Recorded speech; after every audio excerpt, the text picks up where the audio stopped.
Hello everyone and welcome back to another video on the second channel. The channel where I do whatever the hell I want that would not work on the main channel. Today we're going to be replacing the shell on a Nintendo Switch Pro controller.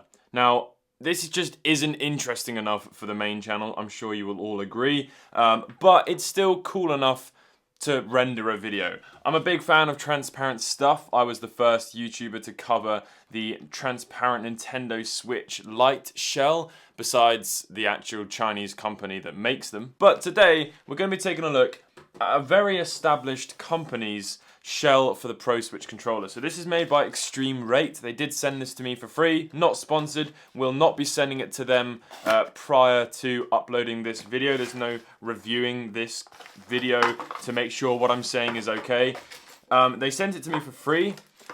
Gonna be honest, probably wouldn't have bought it myself had they not sent it to me for free, just because it's £20 and that's quite a lot of money to spend on a controller, and I'm saving for an apartment. But if you were in the market for a Pro controller shell, Extreme Rate will sell one of the best, highest quality shells out there. Every single shell has their logo actually in the mold.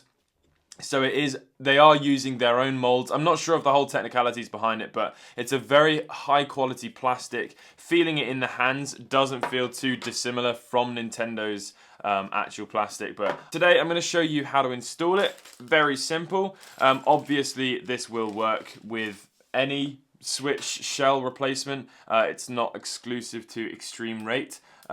You only get 4 things with this shell replacement: the 2 grips, the back piece, and the top piece. So it's not going to give you all of the buttons, but it does come with replacement screws and 2 screwdrivers, which is what I'm using to undo this, to show you that anyone can do it.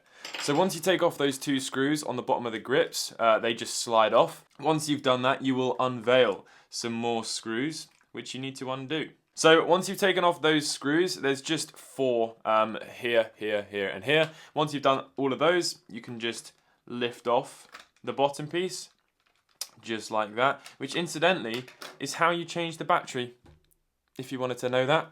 So set that to the side, there we go. We're going to remove that piece. So we've only got one final piece to remove, which unfortunately means you have to take the entire thing apart to get there. So Nintendo really didn't want you to do this. But there's another Phillips screw here, there's another one here, there's 2 at the top and another one on the side. Right, is that everything? 1, 2, 3, 4, 5. Yes, it is. Now what we can do is lift off this whole back assembly. Now be careful when you do this. Okay, there's just a little bit of adhesive on the rumble motor.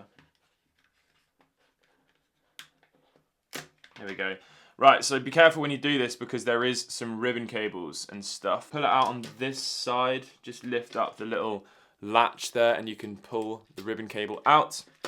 And then set that whole piece to the side. You don't need to do anything with this piece, which is fairly nice. You can just set that to the side. One little secret for some people may not have known: on the silk screen, there is a little sign there, a little bit of text that says, "Thanks to all gamer fans."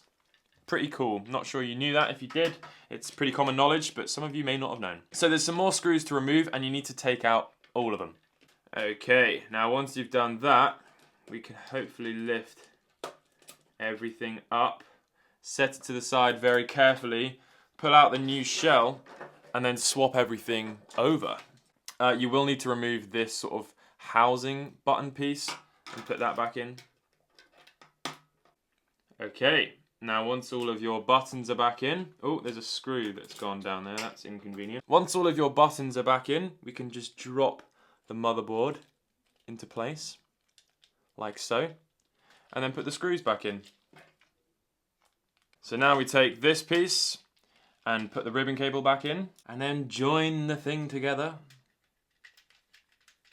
Hey, there we go. Oh yeah, that is looking lovely. Definitely would have preferred white buttons, but that is looking very smart. Now's a good time to check all of the buttons press. Okay, so let's put some more screws back in.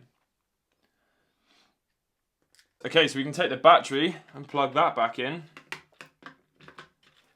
like that.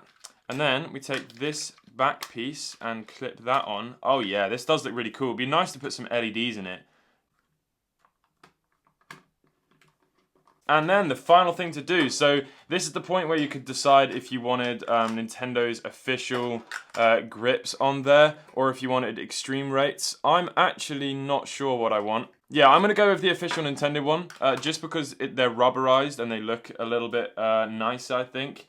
But you could use those clear ones if you wanted, but you will be losing the rubberized finish on it. Oh yeah, look at that. I mean, to be fair, the inside of the Switch Pro controller is black, so this doesn't look too dissimilar.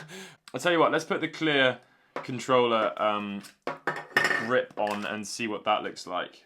They also sell like atomic purple and blue and other clear colors, and they are very nice, but they fit together so well. Yeah, I suppose that is the better clear look. What do you guys think? It's a sort of a translucent as opposed to a transparent, but it is definitely still a clear Switch Pro controller. So yeah, that is damn cool. Thank you very much to Extreme Rate for sending that in. Again, not sponsored. Affiliated links in the description, but ultimately this is not a sponsored video at all. Okay, all the action buttons work. All of those work. All of that works. All of that works. Screenshot, home button. Fantastic. Everything works. Really happy with how that looks. I hope you've all enjoyed this video. It's quite difficult to translate the quality of a plastic over video, but I can promise you it does feel very good. It feels slightly rubberized. I think not rubberized in like this sense, but because the plastic isn't completely clear, it's actually got far more grip than this one. This one is completely clear. This is more of a sort of a translucent. So it is actually a slightly matte finish. So you still do get a nice grip. It's not gonna like slip out of your hands. But hopefully you've all enjoyed. Let me know what you think, and I'll catch you in the next one.